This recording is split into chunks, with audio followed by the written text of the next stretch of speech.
Counters talking, top rope walking, ultimate Xing, serious flexing, never be vague with your boy Craig, and opinion mixing from Pete to Nixon, keep doing things in an impactful way, bloody nonsense as the Brits say, talking bloody nonsense. Yes, it's me, it's the M.I.C. Craig, aka Mr. Impact, joined as ever by the excellent Peter Nixon. This is Talking Bloody Nonsense right here on the TNA IW channel. It's a new week, it's a new Impact, but before we get into all of that, Nixon, how's it going? Yeah, all good here. A bit windy out, suffering the effects of Storm Dudley. As I'm sure a lot of people are across the UK. Me and my girlfriend Kaylee have just finished watching The Tinder Swindler, which is just mad. If you haven't watched that, I highly recommend it. It's it's a bit batshit. Yeah, I've heard things about that. I've just been finished watching the mostly true story of Giovanni Di Stefano, and it was insane. All right, I haven't heard of that. It's on Sky Documentaries, and he's a bit of a wild one. It's definitely worth checking out. But no, it's like I said, it's a whole new thing for Impact coming up it's the final stop on the road to No Surrender, the go home show, if you like, coming up this week. But before we get into all that, I just want to give a. I don't know if you guys are probably aware that Kayla Guffey, the daughter of Jimmy Rave, is she's looking to find her father's ring entrance robe and his Ribera jacket, and she's on social media trying to find it. If anyone knows anything or can give any help, just she's on Twitter at Kayla Guffey. You can just let her know, try and help her out, find her dad's belongings if you like. So if you know anything, just give her a shout. I'm sure it'd be greatly appreciated. But I guess now Impact this week. Well, I guess it's going to be interesting, and especially with the news coming out. But we'll get started with that main headline. Josh Alexander. We talked about seems we talked about a lot about him lately, about his contract situation, and he revealed on Twitter a couple of days ago that his contract is up, and so is his visa. So, which has obviously led to a lot of confusion from people. They don't quite know to believe it or not because of rumors they've seen or things they've heard about the situation. So what's your take on it? Do you think it is legit and Josh Alexander is no longer with Impact Wrestling, or do you think we're getting worked a little bit? What's your take on it? I really hope it's all a work. I think it'd be such a shame to lose Josh Alexander at this point when he just did the big angle at Bound for Glory with Moose, won the world title, lost it straight away. You've got a perfect storyline to go for another year. It would be such a shame for Josh to leave the company now when he's at the height of his momentum. Whether it's true or not, it makes sense because Josh's contract was set to expire because the timelines add up. I don't know about his visa issues, and then you have his name dropped on AEW Dynamite by Brandy Rhodes, who, that's another story for another podcast. But Josh has said in the past he'd love to go to AEW and compete in the Owen Hart tournament that they've been talking about. So, I don't know. I honestly can't call this one. It's very plausible that it's real. It's also very plausible that it's all work. I don't know. What's your take on it, Craig? I've kind of gone back and forth on it a little bit in the sense that Eddie Edwards and Jordan Grace both called Impact out on this bullshit decision. I mean, if I can't see two big stars of the company, yeah, obviously there are both the frustrations, but is it really right to go for social media about it if we're pissed off with the decision by the management? Is that really the best idea to go with? But on the flip side of that, he's had to cancel bookings with Terminus and AAW. And Terminus, I can see a little bit more of them going along with it because Jonathan Gresham is a wrestler. He knows this type of thing. But if Josh Alexander going to AAW, that probably attracted a lot of people. He's a big star there. So would AEW really go along with an angle for the sake of Impact? I just can't make up my mind about it. It's very confusing, but it will be one of this regime's biggest mistakes if they let Josh Alexander go. He is someone to build. I've said it so many times on the show. He is someone you build your company around. With the AEW thing, AEW reference, but I don't quite know what to make of that. But now Brandy and Cody are gone, which is also now some people are comparing the situation, Cody's situation with Josh's situation. Obviously, it's different in the sense that Cody is basically heading back to WWE, and Cody hasn't got to worry about visa issues. It's a whole thing. I don't know. What's your take on that with AAW? Do you reckon they would go along with it? An angle for Impact? I think they would go along with it just to get Josh for a few months. To have him, produce some bangers for their television show. I mean, they had Matt Cardona for a 2-month period before, letting him go off in his own direction. So it's very plausible that they could bring him in for a couple of months, 3 months maybe, on the proviso that he basically on loan. But without the financial sense. Yeah. I mean, I know the forbidden door between AEW and Impact is technically closed, but I can see them still having some sort of working relationship if it came to Josh Alexander, because both companies would benefit from it. Josh would get a fresh paint of coat, as they say on Something to Wrestle. And then, that AEW would benefit from having Josh on the roster for a short while. And then Josh comes back refreshed, more over than ever, because he's just been seen by an even bigger audience. I know, that's what Max was talking about on the Mothership. Yeah. About Josh going to AEW for a short while and then coming back, and then you Scott D'Amore, you turned your back on me, you let me go, and I'm back to finally be the champion, and end Moose's tyrannical reign. It could go any way. It's very unpredictable. That's what I like about Impact, and that's why I don't read the spoilers, because I like to be surprised by it.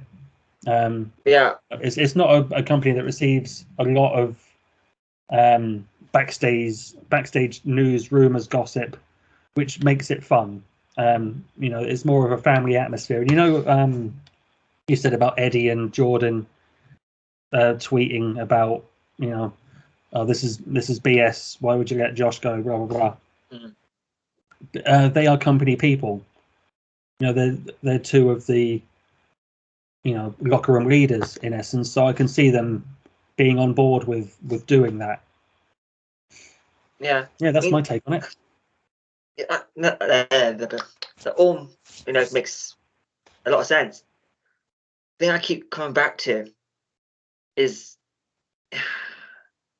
that forbidden door is closed. Tony Khan said so himself that forbidden door is closed. Besides all of that, as we get into into a bit more detail on its the second subheading with the Impact re-preview. But I mean, Josh was sent home on Impact this week, which is obviously pre-taped. Now, was that it lined up perfectly with Josh's contract coming up? So that's part of the reason I'm thinking we are being worked a little bit, because it works out so well for the airing of the TV. Now I know Impact tend to pick out the best matches from the TV tapings and put it into one episode occasionally. Like they'll change matches up when to air on that week, but I don't. It's just worked out almost too well that Josh gets sent home, and now his contract's up and he can't come back to the States. It was really confusing me, because I don't know. I mean, Jade, Josh's wife, she's still very much is promoting Impact.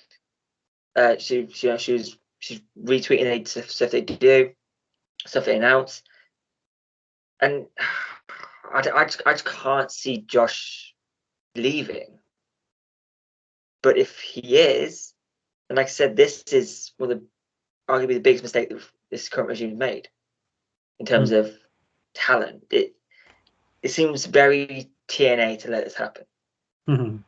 It isn't usually the style Impact go. Like if someone wants to go, they'll let them go. But Impact don't bother to fight for people who don't want to stay. Yeah. If you don't want to stay in Impact, they don't try and fight you on it, or try and. I mean, they did potentially, reportedly, with Killer Cross, but that's a whole other situation. This range, especially Scott D'Amore, Scott D'Amore had a hand in training Josh. He got Jade booked on her very first show. So I just don't see it working out like if Josh just not getting at least a contract offer. If he is leaving, sucks. But there's no way Impact I'll let him go without a fight. True. And if Josh were to go on to AEW full time, he'd just be another guy that's lost in the shuffle. You know, they're bringing in so many guys. They just brought in Keith Lee. Rumors that Jeff Hardy is going there. You know, as talented as Josh is, he'd just be another guy on the roster. Right. Yeah. Josh is an incredible wrestler, and AEW, from looking in on it from the outside, I've never actually watched episode of Dynamite. I haven't watched AEW in years, but you know, there's a lot of it shared on social media, so you can kind of get a feel of what's going on there. And to me, it seems like they're very almost character driven in their story. Like Ethan Page, he's hiding behind Dan Lambert all the time, from what I gather. So I don't like Josh will be. They may as well sign Josh to Dark, because that's potentially all he'll get. AEW. I mean, Tony Khan said himself he can't afford to renew a lot of contracts. You know, Cody being one. I think Joe Janela is one, and there's a few others I can't remember. I mean, Brian Cage. He won't be re-signed. And what a waste. Yeah. And you go Shida. She did a Q&A. Fan asked her what's her favorite part about being at Dynamite. She said sitting in catering and talking about wrestling. Like that, and she said herself that Joshi wrestlers tend to suffer in AEW. Yeah. So it makes no sense to sign someone who you're not going to keep. You can make promises, all the promises you want, but AEW, I can't see them being able to keep them with Josh. You can say you'll be a main event player, but half the guys they bring in, particularly from Impact, they debut in that brass ring ladder match thing, or that on a buy-in or something like that. So yeah, it just wouldn't work out with Josh and AEW I don't think because so. Unless they he's- want to reunite the North and, you know, put them in the tag team division, which already has. I mean, it's a great tag team division that AEW have, but even that is way too big now. I'd love to see Josh come in as part of the trios tournament that they've been talking about. And I've noticed, you know, Tony Khan likes to sign a lot of wrestlers, you know, people that have, you know, created their brand on wrestling, like Red Dragon, like Lee Moriarty, you know, people like that. And I think Josh would fit into that realm. But then, you know, the three people I just named, when was the last time they were on TV? Exactly. I think Tony gets this idea in his head of, yeah, let's get all the best wrestlers in the world. And then, actually, we need characters on Dynamite. We need, you know, storyline progression. We don't have room for you this week, but, you know, you're on Dark Ovation on Monday. You know, it's hard. I wouldn't want to be Tony Khan. It's a difficult job balancing, you know, all of these fantastic wrestlers. Yeah, and no, we say that we're pro wrestling here, but this is just our opinions on things we're seeing, trends that seem to be getting followed, and it's unfortunate because with 4-5 shows AEW have, they can't find room for some talented wrestlers who else. You look at Brian Cage on Impact, obviously before the back injury, he was on an incredible run, and as X Division champion, I enjoyed that X Division title run. What title run suffered obviously because of the injury, but you know it's unfortunate because there's a lot of talent on that roster, particularly ex Impact talent, who tend to be suffering a bit. If I look at Santana and Ortiz, I mean, I think they're feuding with Jericho and Sammy Guevara a minute, or Jake Hager. And that's mostly. Yeah, this is the most exposure they've got in a while. But yeah, aside from the Inner Circle stuff with the Stadium Stampede, the first one of those, which was very, very entertaining. You know, I don't care what Jim Cornette says. That was wrestling for me.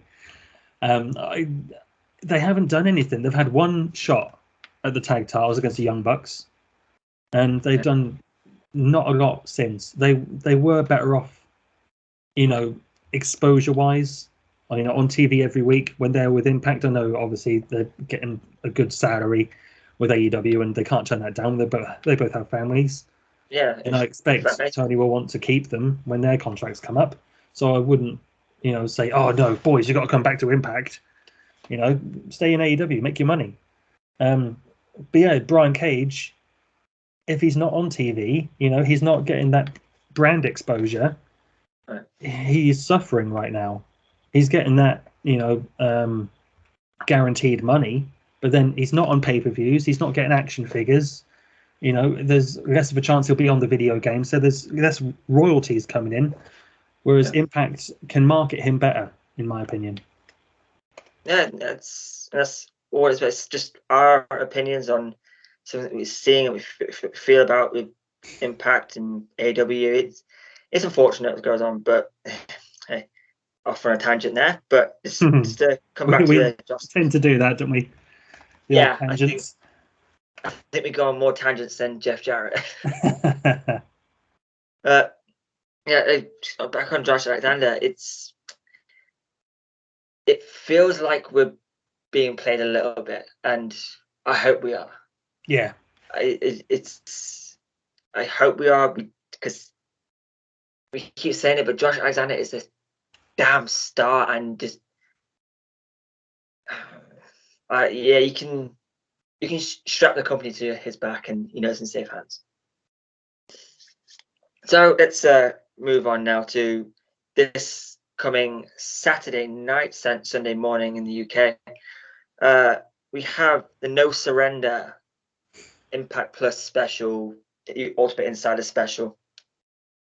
I mean, we're going to go through the card and just give our general feelings on it, but it's very cool that fights have offering an alternative commentary for No Surrender with SoCal Val, Tara, and Tracy Brooks, which is just going to be insane. And I wish we could get it on Impact Plus or on Saturdays, but it's available only on Fight, which is very unfortunate.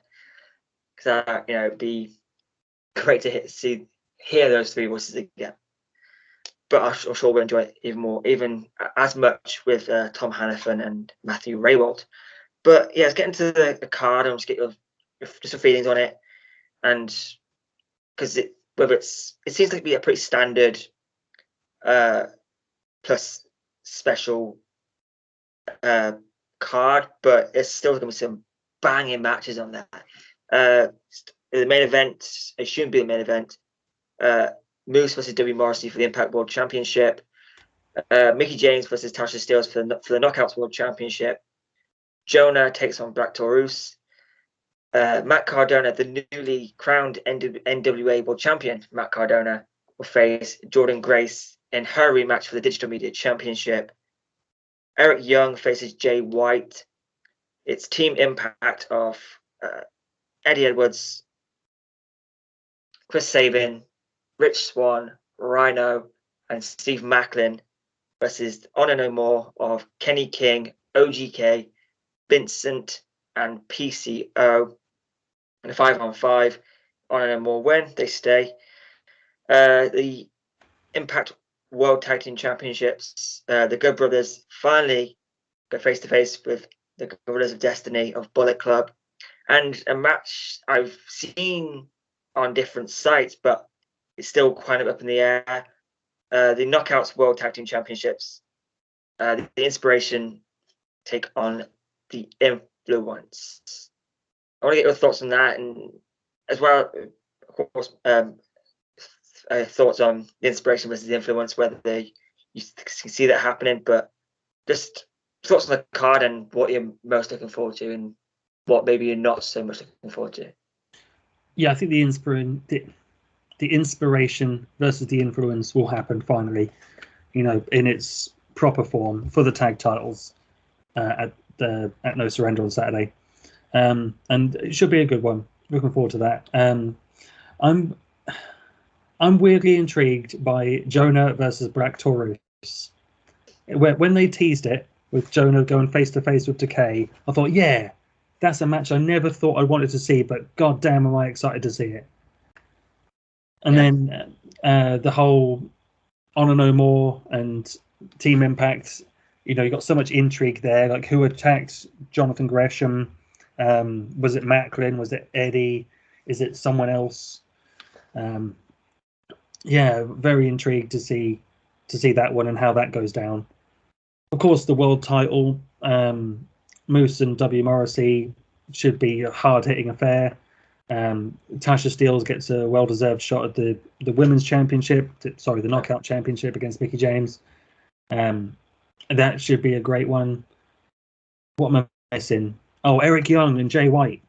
Yeah. Very, very cool clash of styles there.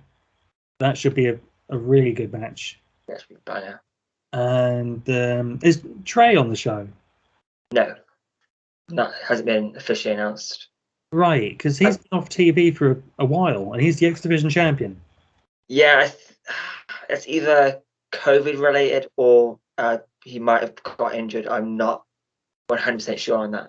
I know he was supposed to be on I think he was supposed to be at Warrior Wrestling the night before the TV tapings took place. The current TV tapings took place, but I think he maybe broke his tooth or a nose or something like that, or maybe it's COVID. I'm not 100% sure on that. I genuinely don't know. I'm just getting a flashback. Did I read on Twitter he had a bereavement? Yeah, he lost his mum, but that was right. Before. It's after the tapings have been filmed. So. Oh, okay. Well, yeah. Well, I hope everything's all right with Trey. Can't wait to have him back on the shows. If he's going to be off for a prolonged while, maybe they need to crown an interim champion. Oh, And maybe No Surrender might be an opportunity to do that. You don't need to do it in Ultimate X or a ladder match or something. Just do a 6-person scramble. And I think that's where they'll go. I think they'll just have a like interim champion. I think that's how they'll how you think they'll go with it. Because I'd like to see them go that direction. I mean, the X Division Championship needs to be showcased. If Trey's not there to showcase the championship, they need to do something with it. And I probably not down to Trey, it's not his fault, but when he's ready to come back, they can do champion versus champion, or just do a number one contenders match at least, so the X Division gets spotlighted. Yeah, I mean, I'm 90% sure he's gonna be back for these upcoming tapings. Probably won't be on the No Surrender card, because if they do an X Division title match, it'll kind of be going cold a little bit. Yeah, I see your point. You can't just, obviously Trey hasn't been around, so they can't build a feud. Maybe they can go a number one contender route, like on tonight's Impact. You got a banging triple threat. Maybe that can be a kind of de facto number one contender. But I don't think. I mean, if Trey isn't at these tapings and enough time has passed, then yeah, either Trey can't make the tapings, maybe strip him of the title. But if he's coming back and he only missed one set of tapings, like I know I don't know if Impact going for the 30-day rule or not. I have no idea. But I hate when wrestlers are stripped of championships if they miss 30 days. I hate it. Yeah. I mean, I just can't stand it. I've seen it way too much. It's not exciting. No. If a wrestler's going to be off TV, you make arrangements around it. And as I say, you create an interim championship or a number one contender to at least, keep the championship in people's minds. Yeah, well, I get that, especially with the way WWE go about it. I mean, you can be off in WWE, it's one rule for Brock, one rule for everyone else. Yeah, you can be off TV for 6 months and still be the champion. Yeah. But yeah, looking at this No Surrender card, I mean, straight away, Go Brothers versus GOD leaps out at me, because it's a match I've been waiting to see for ages. GOD and Go Brothers have been going back and forth on Twitter for so long. We've got that standoff at New Japan. We thought, okay, this might be it. Then Scott D'Amore invited GOD over, but it still took a while for him to respond or do anything about it. But it's finally happening, and I cannot wait for that. And obviously, Matt Cardona and Jordan Grace. Like, do you think we'll get to see the NWA World Championship back on Impact TV? I think we will. I think it's time that belt made its long-awaited return. It's been 15 years since that championship was on TNA television. Yeah, 2007 is when they created the TNA World Championship. Yeah, and NWA recently acknowledged Kurt Angle as a former NWA World Champion. Oh, cool. Yeah, they did like a happy birthday thing for him, and then they acknowledged him as a former NWA World Champion. Because that was a bit sketchy when he won the championship, I think, from Christian. Yeah. And then there was some shenanigans, and then they crowned the first ever TNA World Champion at Slammiversary, like 2 months after. Yeah, and King of the Mountain, yeah. Yeah. Oh, I love King of the Mountain. I don't care what people say about King of the Mountain. I love it. If you can't understand the rules, you're not paying attention. No, that's the thing. Like, for years, the King of the Mountain rules have been made into almost like a meme or a joke or something. It's not difficult.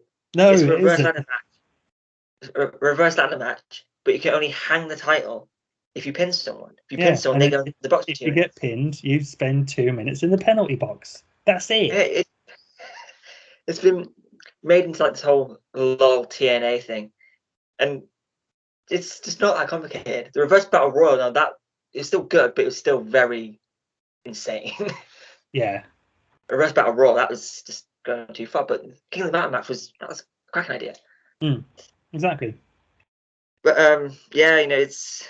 I hope we see the NWA World Title on TV, because I liked the Matt Cardona's little nod to Christian in his ring gear at NWA.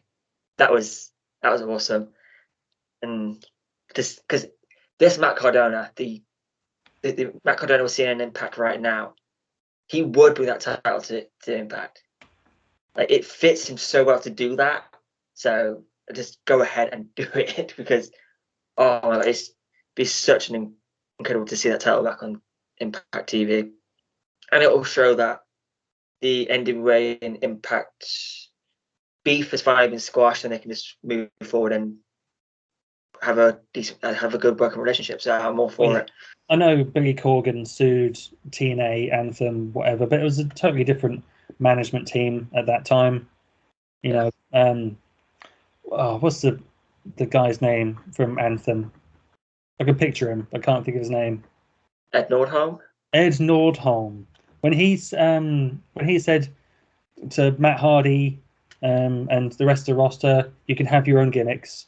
Trademark your own gimmicks. Even if we came up with them, they're yours. So EC3 trademarked his name, and Matt Hardy was able to do the broken stuff on WWE. That was the turning point, pun intended, for Impact and Anthem to sort of make good relations with other companies.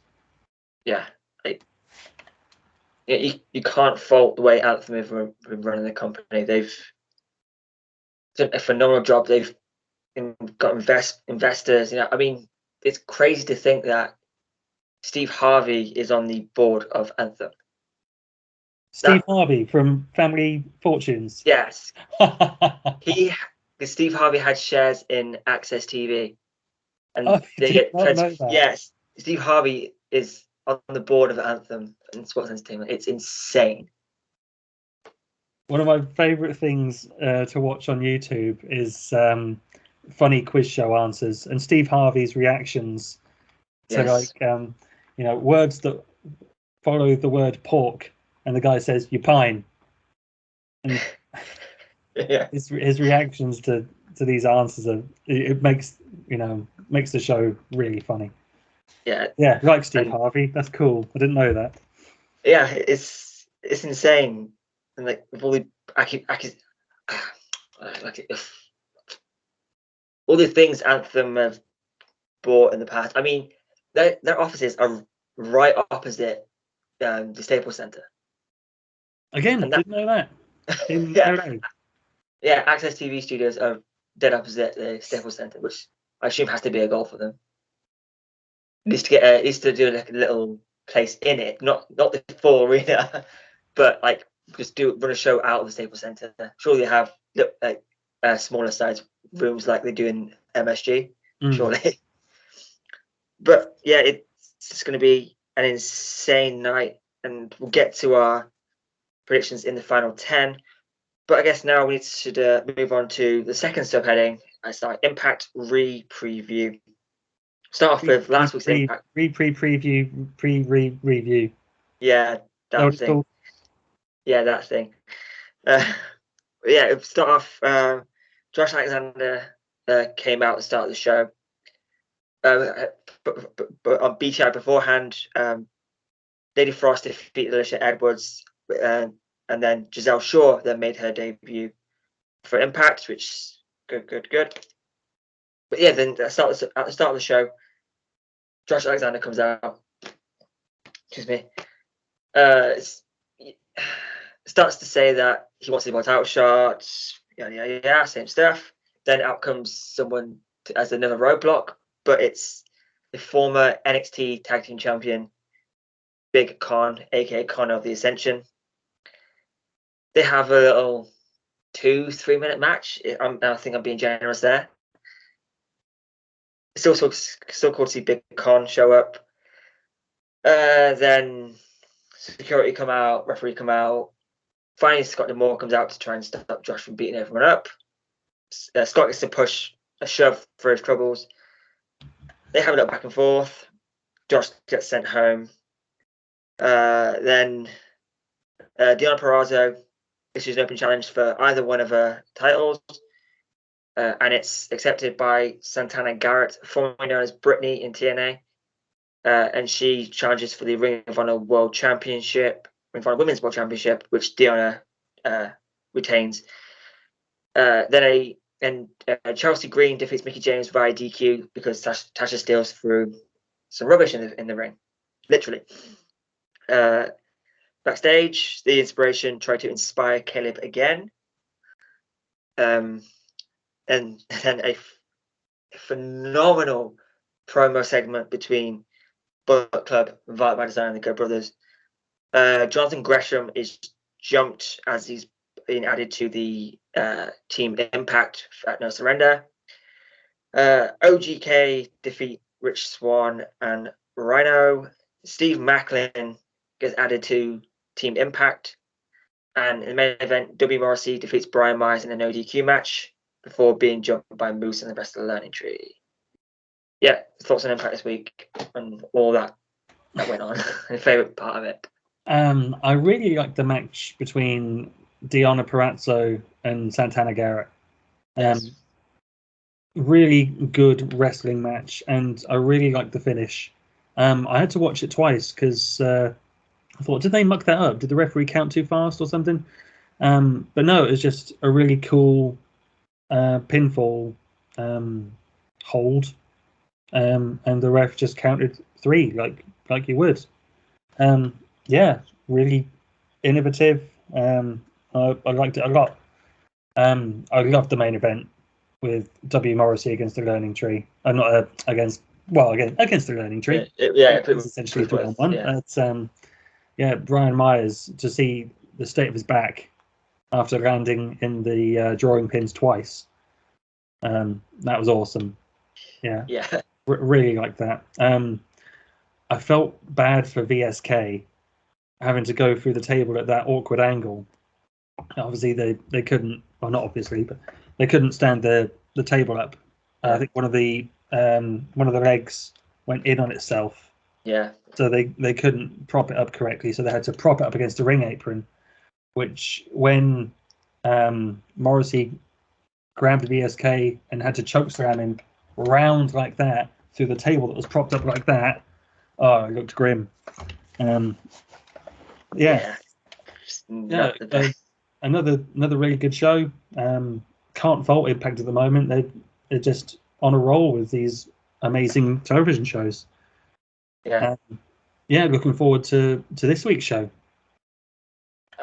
It was a incredible show. I mean, there was a lot of promo work, but they were great promos. Yeah. This is 3-4 weeks on the bounce now. Impact have put out a fucking incredible weekly TV show. I can't pick any faults. If you can, you're looking too hard, because there was really nothing to complain about on that show, unless you're more into the wrestling side of stuff, which I know a lot of people are. But it kind of felt like you needed those promos to further the story. It doesn't have to be settled in a match. So and the Josh promo at the start was very significant. When he comes back, when he comes back, that promo will be played over and over. It was an important promo, and it was good to have that at the very start of the show. And to see him squash Connor from the Ascension. I did wonder when Con came out. I thought, where's this going? I know Josh needs roadblocks on the way to get back to Moose and the world title, but is Connor from the Ascension the right guy?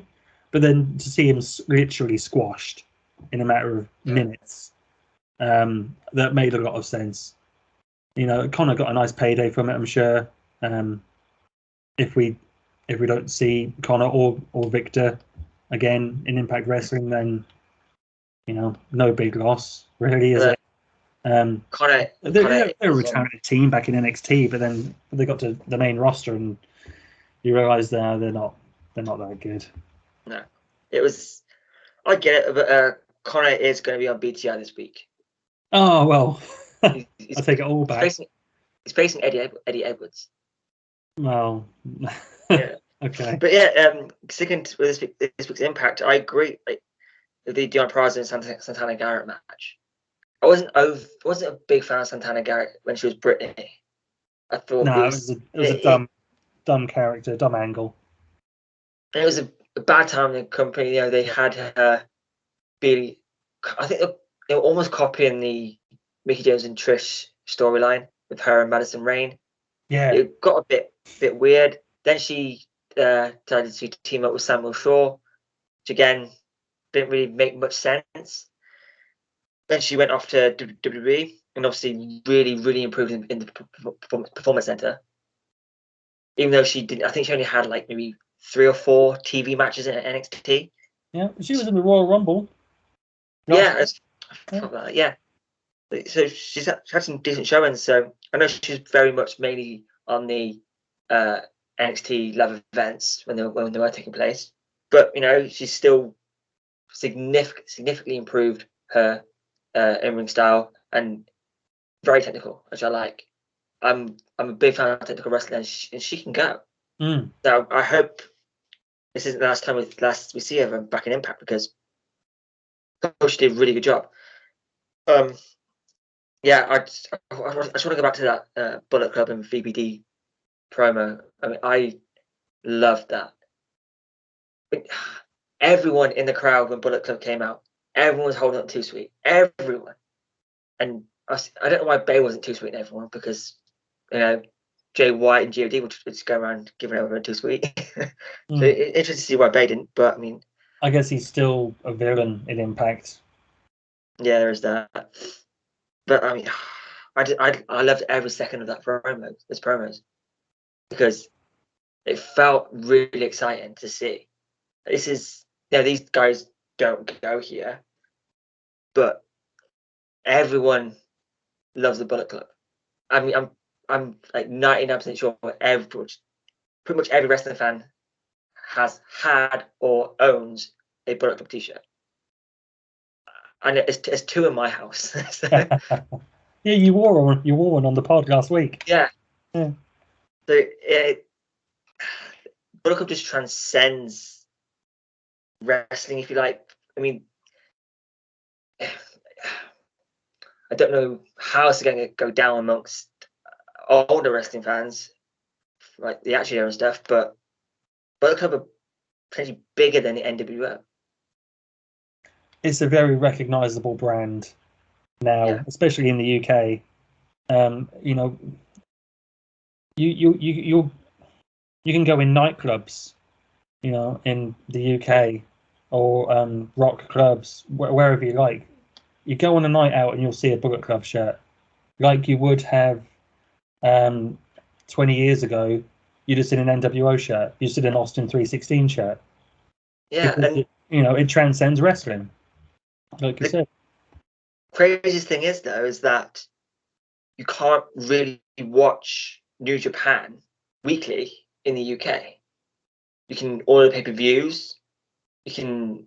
I think they have a channel on the Roku TV, but you can't really watch them on the regular. But the fact that I live in a city, but it's a fairly small city. But I've seen a fair few people wearing Bullet Club merch. I was wearing one, he was wearing one. We walked past each other and just give each other a little nod, like we knew, like, it's wrestling. It's getting cool again, but it's still not quite there yet. But it's getting there again. So and then with VBD coming out, they are an incredible faction. I think maybe if they get one more member, I think there's really no stopping them, because they had a bit of momentum stopping stuff with Rhino. So if we can get one more member, I think maybe the team with Dina, because Joe Doring should be going after at least maybe the X Division title. You know, if no limits type of thing, he could do well in the X Division, or as maybe enough build he could be a world champion. You know, EY definitely a world champion. The Dina to focus on tag division, maybe they need someone to team with Dina, but I'm all for VBD. We'll get ahead of time. So I'm gonna get to this week's Impact. Not many, a few matches have been announced, but I just want to get your thoughts. So yeah, on BTI it's Big Con versus Eddie Edwards. Then on Impact we have Bullet Club, Jay White and God versus Violent by Design, Eric Young, Dina and Doring. Tasha Steelz and Savannah Evans team up to take on Knockouts World Champion Mickie James and Chelsea Green. It's going to be a great X Division throwback match. You've got Kenny King versus Chris Sabin. Giselle Shaw makes their in-ring debut against Lady Frost. And a triple threat of Ace Austin versus Blake Christian versus Laredo Kid. It's just have out on that one, because it could be another banging show, and probably will be. Yeah, it's good to see the X Division showcase, like we were talking about earlier. You know, with the lack of Trey, to see that three-way with Laredo Kid, Ace Austin, and Blake Christian, that'd be fantastic. And then Kenny King and Chris Sabin, as you say, throwback to, you know, X Division times past. Yeah, I'm sure they wrestled for the X Division title back in like 2010 or, you know, whenever. Chris Sabin won the X Division title to go on to cash in Option C, and then Ultimate X where Kenny King was the champion. Aha, there you go. And then the women's tag sounds really cool. Are we getting, you know, the Chelsea turn? You know, now that Cardona's a villain, is she going to turn on Mickie at some point? It looks like the seeds are being planted. Yeah, especially on Twitter with the back and forth between Nick Aldis and Matt Cardona. I think maybe they get their wives involved and just if this relationship with NWA is legit, maybe we see Nick Aldis pop, Nicky James, as Jeff has to call him, pop up in Impact. Yeah. That would be cool. I'd like to see Nick Aldis back in Impact for a short run. Oh, for a long run, but yeah, that'd be great. Nick is a great guy. We had him for WAW a few times. He's just really solid, polite gentleman, and you know, for someone that when he was in TNA wrestling, you know, wasn't the most experienced guy. In fact, he was probably the greenest guy on the roster at that point. To see how far he's come and the worker that he has become is outstanding. You know, he's one of the best in the world, and that is no hyperbole. He did a great job as the NWA World Champion. I actually had one of the first wrestling match I ever saw live and in person was at MediaCon, over here in the UK. It was Nick Aldis versus Doug Williams, and I mean, the TNA marketing was going crazy. Because even though the match wasn't the best, but they had been working the entire weekend, so they're a bit blown up, but still had a great match. And it was that brief stint where Cody was the NWA World Champion. It was a no more contenders match to find out who will face Cody at the NWA pay-per-view that's coming up. I believe it was Hard Times. I believe so. But I mean, yeah, it was a great match. So I'd be down for a mixed tag match between Chelsea, Matt, and Nick and Mickie. So I'm all for that. But yeah, Impact is going to be great this week. Triple threat. Really looking forward to that. Blake Christian. I'm going to say by the next set of tapings after these ones coming up, Blake Christian will be signed. I hope so. I've been very positive on Blake Christian since he came back. Yeah, I've got that feeling. Yeah, I don't want to repeat myself, but you know, to see how he's improved his look since, you know, doing his stint in NXT. I think he is now more so than he was, the full package, and he can go on and do some stuff in his business.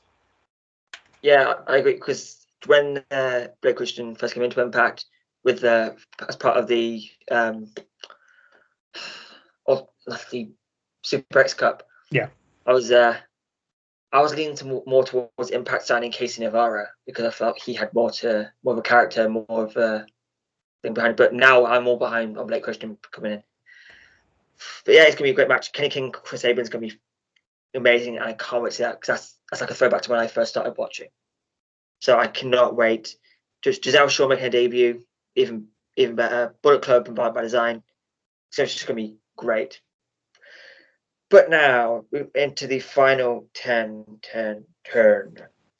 We have, of course, as mentioned, it's No Surrender this weekend.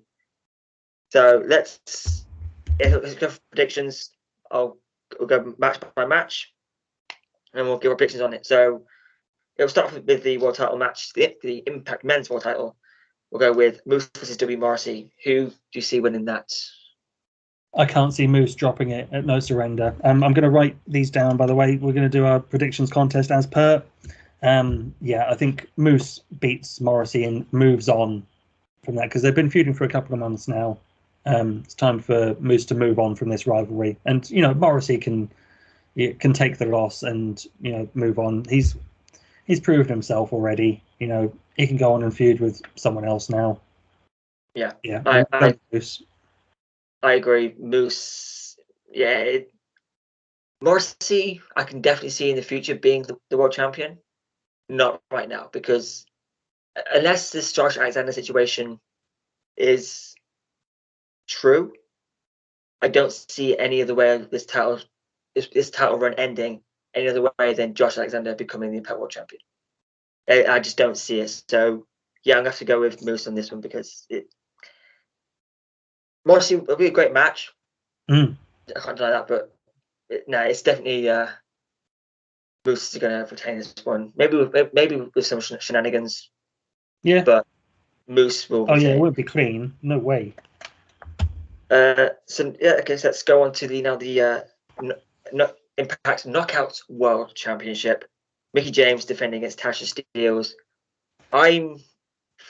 I'm definitely leaning more towards Tasha on this one. I think Mickey's had a great run. I thought she was going to probably drop it to Deonna, but then the Rumble thing came around. I think it's Tasha's time. She can be a great Knockouts champion. I honestly thought this would be Kiera Hogan's position.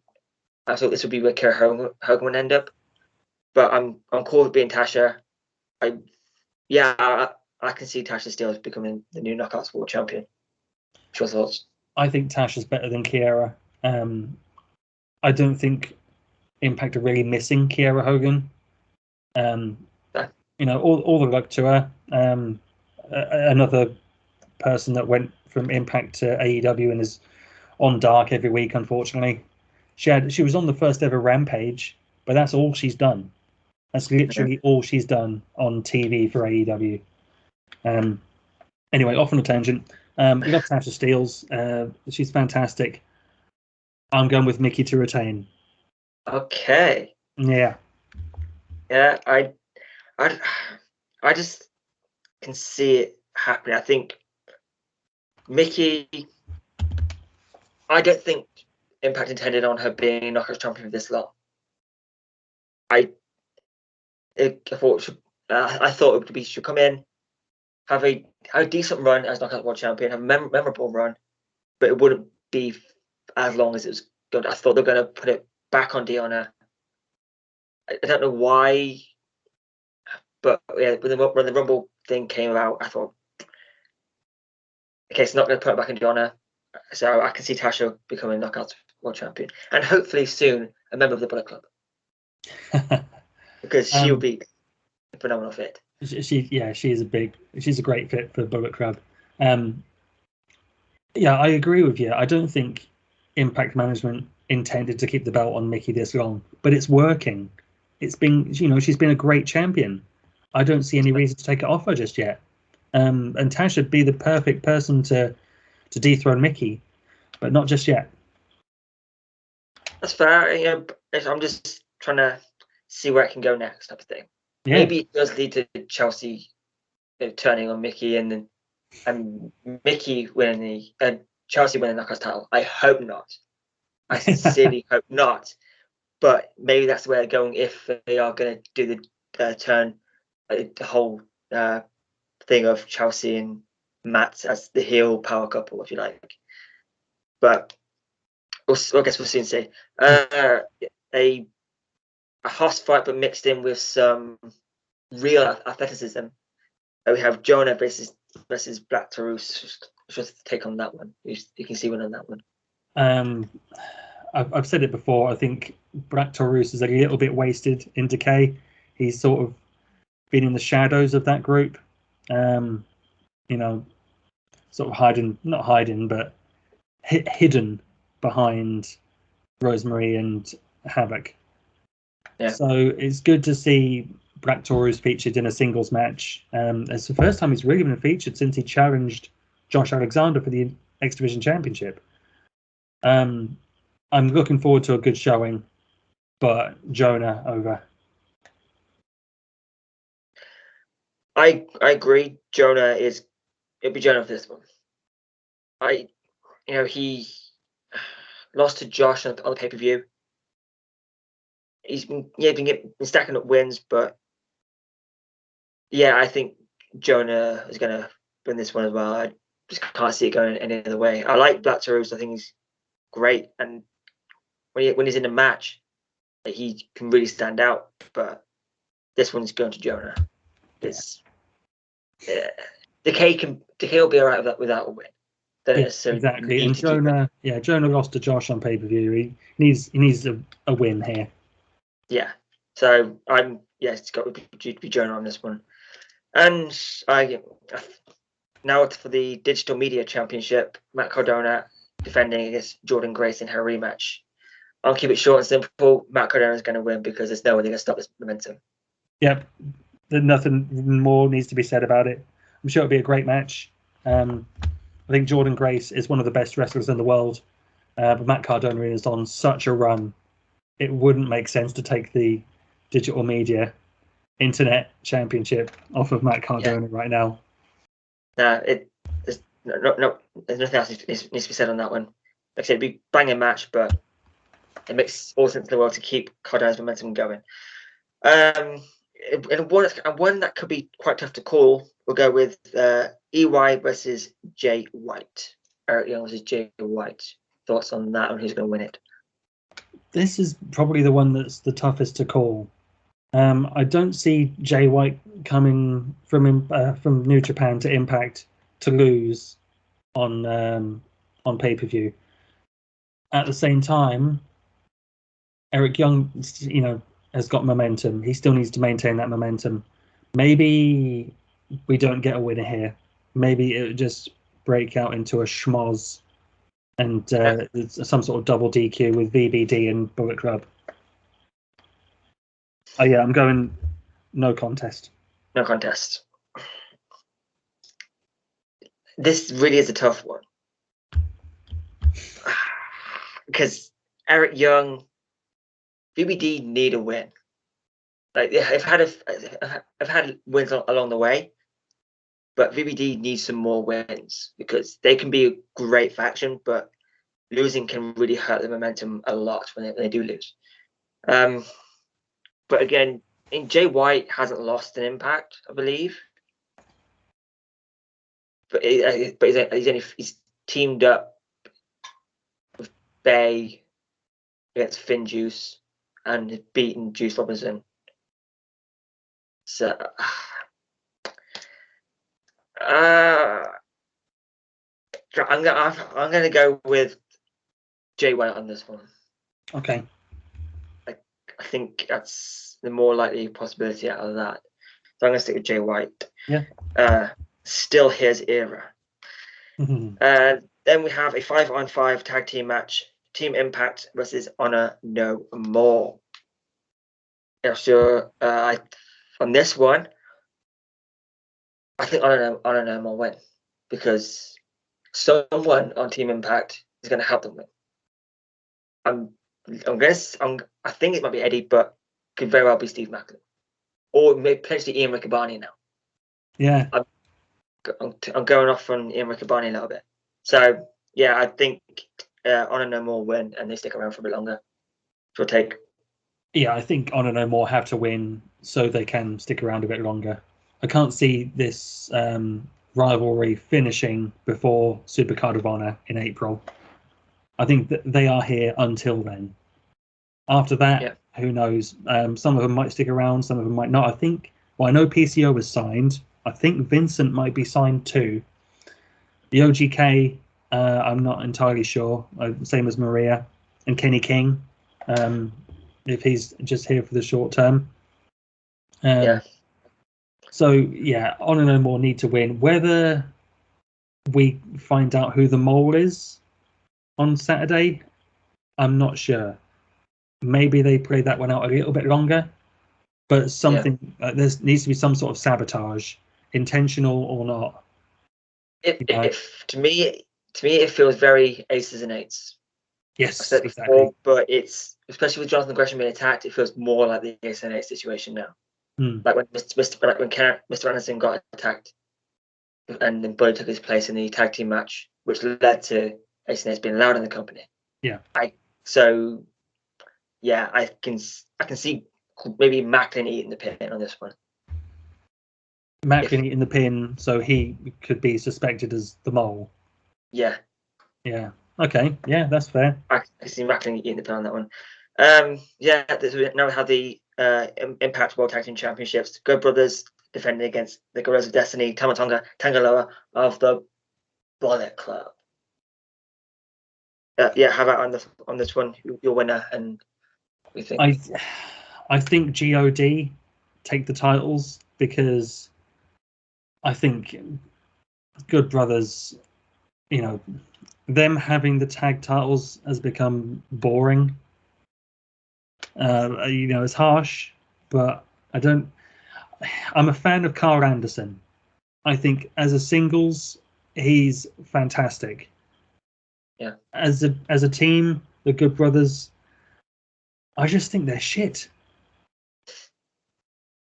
I know that's going to rile some people up, but they are overrated, and it's time the tag belts came off them. And I don't think God are the right team for it, but they are the team in the position to take the titles, so I'm going God. I'm on the same boat. God. Yeah, it just has to be. When the Good Brothers first came in, I was excited, even though they didn't really bring a lot of people in. I would say it didn't make much of an impact. When the tag titles, was cool. I'll say this: they have brought a lot of attention to Impact because they are a brand in themselves. They've got a lot going on with the. I don't know if you listen to the Talking Shop podcast. But I watched their vlog. Oh, okay. I used to listen to the podcast, but it became a bit the same. It's the same thing every week. But it was a cool, behind the scenes experience for an Impact fan. So yeah, they do bring attention to the Impact brand. They are a positive, and I'm glad they're with the company. But yeah, like I say, it's time they lost the belts. Yeah, this is a match Impact fans have been waiting to see for a while, and I think Max and Jeff made reference to it on the mothership that there doesn't seem to be much expectation of this being a great match, considering all the years of feud. But there's no way these two teams are going to go out there and not give it their all. Yeah, very true. So I'm Judy all the way on this. I just want to see the titles off the Good Brothers because it's been too long, and it sucks that it has to come from another New Japan tag team, and that Impact can't find their own tag teams to build and make champions out of. But it's the tag division's in a bit of a mess at the minute. So Yeah, they can, if the Good Brothers if GOD show up, take tag titles, and then go back to Japan to let Impact build up more tag teams, I'm all for it. Like Finn Juice, I'm all for it. Except with Finn Juice, they came back just to lose the Good Brothers again. Yeah. Or they lose Finn North. I lost track. But yeah, so in regards to the Fiji knockout, lost to Violent by Design. yes, and then if VBD lost, then I should know this. I can't remember who BBD lost. BBD They lost lost to. to the Good Brothers at the at Yes. Battle for Glory. Yeah, yes. So there we go. So yeah, then we'll go to the Knockout Sport Tag Team Championships. Still up in the air a little bit, given Tenille's status, known as what it is. Yeah, Inspiration was his influence. I'm still sticking with Inspiration because they're going to break the longest reigning record. They're going to be the longest reigning Knockouts Tag Team titles champions. Yeah, absolutely. Yeah, 100% sticking with the Inspiration. If the match goes down, they retain the tag titles for sure. Yeah, and I think that's all I left to say on that one. It should be a great card. Impact this week looks incredible for a go home show. Surrender should be great. It's at 1 a.m. in the morning for us in the UK and 7 p.m. Eastern time for the guys in the States and whatever time on the West Coast. I'm not good with time zones anymore. I lose track. But yeah, it should be great. You've got if you it's ways to watch it. You can watch it on Impact Plus, which people seem to be getting away from. You have Ultimate Insiders, or you have Fight TV for $9.99. And with that $9.99, you can listen to with alternative commentary of SoCal Val, Tara, and Tracy Brooks. I hope they act Impact because I want to see them on camera. I want to see Tracy Brooks in an Impact ring again. Yeah, that would be cool. I like this idea of doing alternate commentary. I hope we see more of it going forward because it's a unique little add-on, isn't it? Yeah. I mean, I'm an Ultimate Insider on YouTube, so if that's a possibility to get that added to the YouTube product, that would be very cool. Surely it has to, because it seems to me that most people are edging towards the Ultimate Insiders now. Which, you're making if like I said when it first started up, Impact have over 4 million subscribers on YouTube. If half of those subscribe to the $4.99 Ultimate Insiders, that's a lot of money. Yeah. But yeah, that's it for another week. We've gone slightly over, but it's a wrestling weekend. A lot of wrestling this weekend, and yeah, it's just gonna be a banging show. Sorry, Craig. Talking of wrestling, there is a lot of wrestling this weekend because I'm wrestling for Pro Wrestling East in Cambridge at Storiesfield. Last I saw on Twitter, there was 1 ticket left, so I'm pretty sure the show is sold out now. I'm wrestling Jordan Saeed, which I'm very excited for. He's very talented. Looking forward to having a good match. It's the first round of the men's PWE Championship tournament, so hopefully I'll get a win there in advance in the tournament. But yeah, I'll let you know how it goes next week. Follow me on Twitter at Peter Nixon Esquire, and I'm sure you'll find out if I advance in the tournament or not on Saturday. Yeah, well, obviously nothing but good luck from the TNIW family, because who knows, we might get the first ever TNIW world champion in the TNIW family. Who knows? Yeah, it's so much wrestling this weekend. I'm off to Kamikaze for their Roulette Rumble. It's shaping up to have a great card. It's having Chantal Jordan versus Alexis Falcon for the Relentless Division title, and in the main event it's their version of the Royal Rumble. It's a fun Rumble because apparently backstage, people know they're in the Rumble, but they don't know they don't know their number. So they're waiting backstage to hear their music before they're going out. That's So, a cool gimmick. Yeah, so be a fun thing to do. Be my second Rumble for Kamikaze, and I'm excited because it's just gonna be just a weekend of wrestling. Yeah. Weekend of great British wrestling as well. Yeah. Yeah, it's gonna be incredible, and I Not cannot. Not like they need the promotion, but WWE are in Saudi Arabia on Saturday as well. So, yeah, a lot of wrestling this weekend. Yeah, and on Sunday it's the ICW Square Go and for the Women's World Championship, Lizzie Evo is in a 3-way for the Women's World Championship. So obviously guest one of TBN chat. So we wish her nothing but the best. And everyone go to wrestling, everyone taking part in wrestling, just have fun because there's nothing quite like pro wrestling. And with that, I've been the MIC, he's been Nixon, and will continue to be Nixon. Don't forget to check us out check the mothership out every Saturday night. Special start time this week with the pre-show for No Surrender. Coming this Friday to our YouTube channel.